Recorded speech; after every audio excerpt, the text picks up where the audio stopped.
बड़ी खबर से शुरुआत इस बुलेटिन की कर रहे हैं। सीएए लागू हुआ है, दिल्ली में सुरक्षा व्यवस्था को बढ़ा दिया गया है। सीएए लागू होने के बाद दिल्ली में बढ़ाई गई सुरक्षा व्यवस्था। दिल्ली के कई इलाकों में सुरक्षा के चाक चौबंद प्रबंध देखने को मिल रहे हैं। दिल्ली पुलिस ने एहतियातन यह कदम उठाया है, एहतियात के तौर पर सुरक्षा को बढ़ाया है।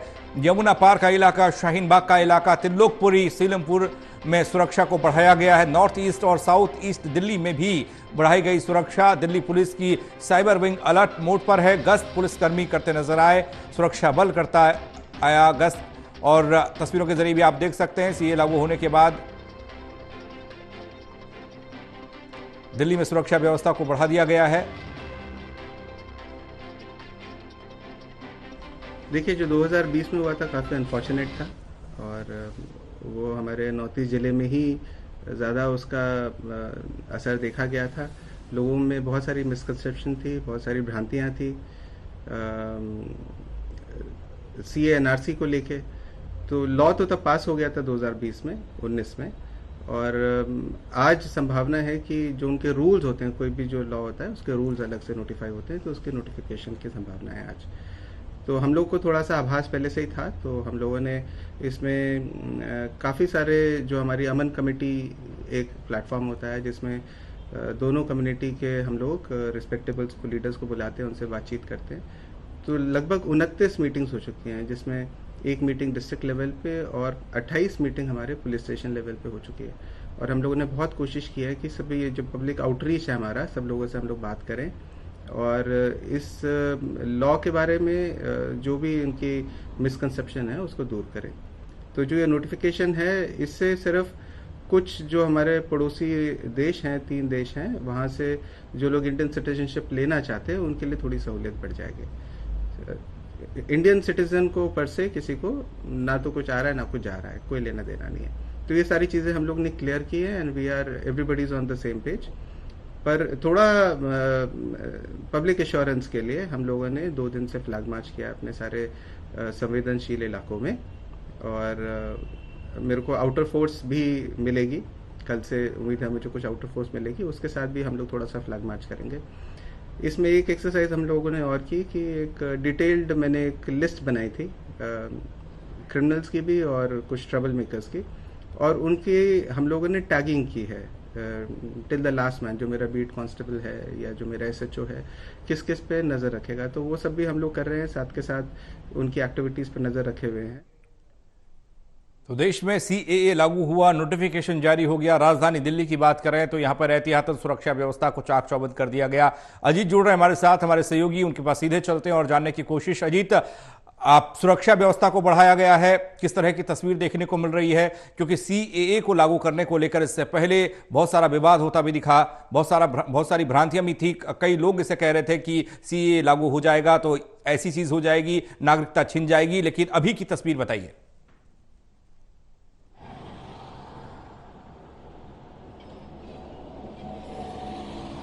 देखिए, साफ तौर पे हम डीसीपी को सुन रहे थे कि किस तरीके से उन्होंने बताया कि जो देश भर में जो भ्रांतियां फैलती है उसको लेकर उन्होंने मीटिंग किया था कि अगर सीएए लागू होता है, क्योंकि पहले से ही जो बड़े अधिकारी हैं उनको मैसेज दिया जाता है। और किस तरीके से उन्होंने कहा कि अमन कमेटी के साथ उन्होंने कई बैठकें की, जो जिले स्तर पर भी थी और फिर थाने स्तर पर भी बैठकें की गई, और उनके साथ पूरे इस सीएए अमेंडमेंट बिल के बारे में चर्चा की गई और बताया गया और जागरूकता फैलाई गई कि किस तरीके से इस बिल में है कि जो हिंदुस्तान में रहता है, जो भारत में है, उसके लिए किसी प्रकार की कोई समस्या नहीं है। अन्य जो राज्य जो इन्होंने गिनाए, वहां से जो लोग आते हैं उनको जो है उन बिल के हिसाब से जो है नागरिकता दी जाएगी। ऐसे में वो इलाके जो संवेदनशील है, और पूर्व में भी हमने देखा था कि जब सीएए लागू करने की बात की जा रही थी तो किस तरीके से वहां पे जो है कुछ जो है असामाजिक तत्वों द्वारा जो है कई सारे गलत जो है मैसेजेस फैलाए गए थे मार्केट में। उसके बाद किस तरीके से दंगा भड़का था, उसको देखते हुए आज पूरी दिल्ली की बात करें तो पूरी दिल्ली में जो है पुलिस की ओर से पेट्रोलिंग की गई। ऐसे में जो संवेदनशील इलाके हैं, जो जिले हैं नॉर्थ ईस्ट के, वहां पर जो है फ्लैग मार्च किया गया और पुलिस ने पेट्रोलिंग किया। चाहे हम दिल्ली पुलिस की बात कर लें या कई जो सीआरपीएफ के जवान थे, उन्होंने भी जो है वहां पे फ्लैग मार्च किया। और उसके बाद जो है वहां पर किसी भी प्रकार से उन गलियों में भी फ्लैग मार्च किया गया, ताकि किसी भी तरीके से जो है वहां पर जो लोग हैं वो जागरूक हो सकें, उनमें जागरूकता आए और किसी भी तरीके से जो गलत मैसेज है वो लोगों तक ना पहुंचे और जो असामाजिक तत्व है उन पर भी नकेल कसने की बात डीसीपी की ओर से की जा रही थी कि किसी प्रकार से अगर कोई असामाजिक तत्व गलत मैसेज फैलाने की कोशिश करता है इलाके में, जिले में, तो उन पर जो है कार्रवाई भी की जाएगी। और उन लोगों की लिस्ट भी बनाई जा रही है जो पूर्व में घटनाओं में शामिल रहे हैं, या तो उन्होंने माहौल बिगाड़ने का प्रयास किया हो किसी भी तरीके से। सोशल मीडिया जो कि मुख्य वजह होती हैं गलत मैसेज पहुंचाने की लोगों तक, उन पर भी दिल्ली पुलिस की जो है पैनी नजर है। और कुछ दिनों तक पुलिस जो है अलर्ट मोड में है और दिल्ली के चप्पे चप्पे पर जो है तमाम जो संवेदनशील इलाके हैं जैसे त्रिलोकपुरी, यमुना खादर, तमाम ऐसे इलाके जहां पर पूर्व में छुटपुट घटनाएं देखने को मिली हैं, उन इलाकों में पुलिस ने गश्त बढ़ा दिया है। कुछ स्पेशल फोर्सेस भी जो हैं वो पुलिस जो है उनको मिलेगी ताकि वो उन इलाकों में कुछ घंटों के लिए जो है वहां पे पुलिस को तैनात किया जा सके ताकि किसी भी तरीके से जो छुटपुट घटनाएं हैं वो दिल्ली के अंदर ना हो सके। सोशल मीडिया जो मुख्य है वहां पर पुलिस की पैनी नजर है। ऐसे में पुलिस ने साफ तौर पे ये कहा है कि किसी भी तरीके से अगर कोई सोशल मीडिया पे गलत मैसेज सर्कुलेट करने की कोशिश करता है, माहौल बिगाड़ने का प्रयास करता है, तो वहां पर जो है पुलिस उन लोगों पर एक्शन लेगी और कार्रवाई की जाएगी। और अभी कुछ दिनों तक यानी 3 से 4 दिनों तक दिल्ली के अंदर जो है पुलिस तैनात रहेगी उन संवेदनशील इलाकों में जहां पर पूर्व में भी जो है घटनाएं देखने को मिली थी। जी, जिस तरीके से पुलिस द्वारा अजीत ये कहा गया कि एहतियातन ये कदम उठाया जा रहा है, वैसे स्थिति सामान्य है। कुछ इलाकों का जिक्र भी किया जो आप भी बता रहे हैं, वहां पर एहतियातन सुरक्षा व्यवस्था को बढ़ाया गया। थोड़ा कल की जो तस्वीर होने वाली है, क्योंकि अभी हम जब सुन रहे थे तो उन्होंने कहा कि कल से कुछ और उनके साथ फोर्स जुड़ेंगी, वो क्या कुछ प्लान है और किस तरीके से, क्या फ्लैग मार्च या फिर कुछ और इसमें देखने को मिलेगा, और साइबर विंग कैसे काम कर रही है?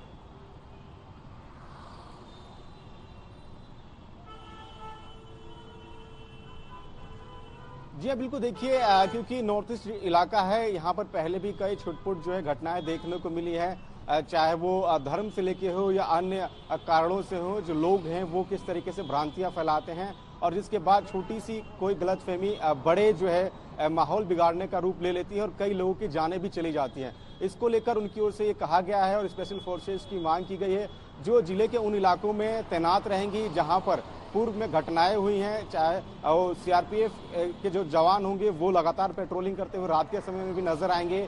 और वहीं जो सोशल मीडिया की बात करें तो सोशल मीडिया पर हम देखते हैं कि कई सारे जो है गलत मैसेज सर्कुलेट किए जाते हैं, लोगों को उकसाने का प्रयास किया जाता है, तो उन पर भी जो है पुलिस की पैनी नजर है। दिल्ली पुलिस की जो साइबर सेल है वो पूरी तरीके से उस पर नजर रखेगी। जो इंटेलिजेंस है दिल्ली पुलिस की वो जो है पूरी तरीके से अलग अलग इलाके हैं जो संवेदनशील, वहां पर उनकी नजर रहेगी। कैमरे लगाए गए हैं और उन इलाकों में अगर पुलिस को कहीं से भी शक होता है कि माहौल बिगड़ने की शंका है तो वहां पे ड्रोन से भी नजर रखी जाएगी ताकि किसी भी तरीके से जो दिल्ली के अंदर है वो शांति व्यवस्था बनाए रखी जाए।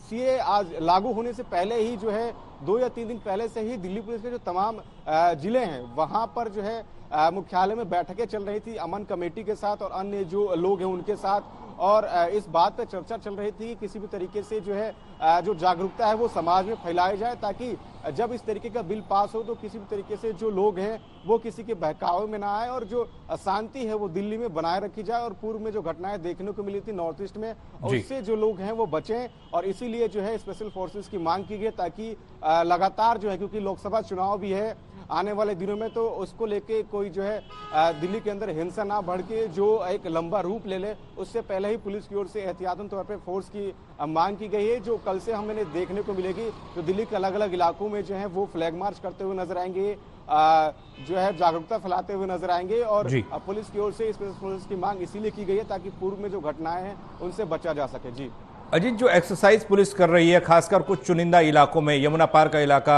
शाहीन बाग का इलाका, त्रिलोकपुरी और सीनमपुर का इलाका, नॉर्थ ईस्ट का इलाका, साउथ ईस्ट का इलाका, उस एक्सरसाइज का असर अगर आप बताना चाहें तो किस तरीके से देखने को मिल रहा है? क्योंकि इससे पहले जब सीएए की बात होती थी तो कई लोग सवाल पूछते थे कि आखिर इससे होने वाला क्या है, क्या हमारी नागरिकता खतरे में है, लेकिन इस एक्सरसाइज से क्या संदेश गया और क्या लोगों में देखने को मिल रहा है?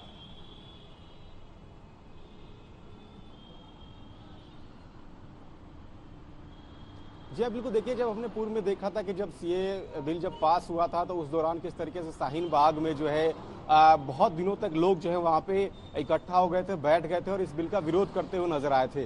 कई लोगों जो है ये गलत मैसेज पास किया गया था कि इससे जो भारत में लोग रहते हैं उनकी नागरिकता पर जो है खतरा बढ़ेगा। धर्म से संबंधित ये बिल है, ऐसे में एक विशेष समुदाय के ऊपर जो है इसका जो है असर पड़ सकता है, उसको लेकर भी जो है पुलिस की ओर से जो है जागरूकता अभियान चलाया गया। अमन कमेटी के लोगों के साथ बातचीत की गई और आज पूरे अगर सुबह से ही बात करें तो जो है वो फोर्सेस की तैनाती अन्य जो संवेदनशील इलाके हैं वहां पर की जा रही थी। और जैसे ही ये बिल पास हुआ, जब मैसेज सर्कुलेट हुआ, उस दौरान जो है फ्लैग मार्च जो है वो पुलिस की ओर से शुरू कर दिया गया, ताकि किसी भी तरीके से जो पूर्व में हमने शाहीन बाग में देखा था कि गलत मैसेज के कारण कई दिनों तक वो रास्ता जो है बंद रहा था और कई सारे भ्रांतियां फैली थी, जिसकी वजह से उसने जो है एक दंगे का रूप भी ले लिया था और कई जगह पे हमने देखा था कि घटनाएं भी हुई थी छुटपुट। तो उन सभी चीज़ों से बचने के लिए पुलिस ने जो है वहां पे फ्लैग मार्च किया शाहीन बाग में भी, और फ्लैग मार्च के साथ साथ जो है वहाँ के जो लोग हैं, अमन कमेटी के जो लोग हैं, अन्य जो जिम्मेदार पर्सन है, उनके साथ पुलिस ने मीटिंग भी की और इस पूरे और उसी का नतीजा ये है कि शांतिपूर्ण स्थिति बनी हुई है और जागरूकता फैलाने का प्रयास किया। बहुत शुक्रिया अजीत आपका तमाम जानकारी के लिए।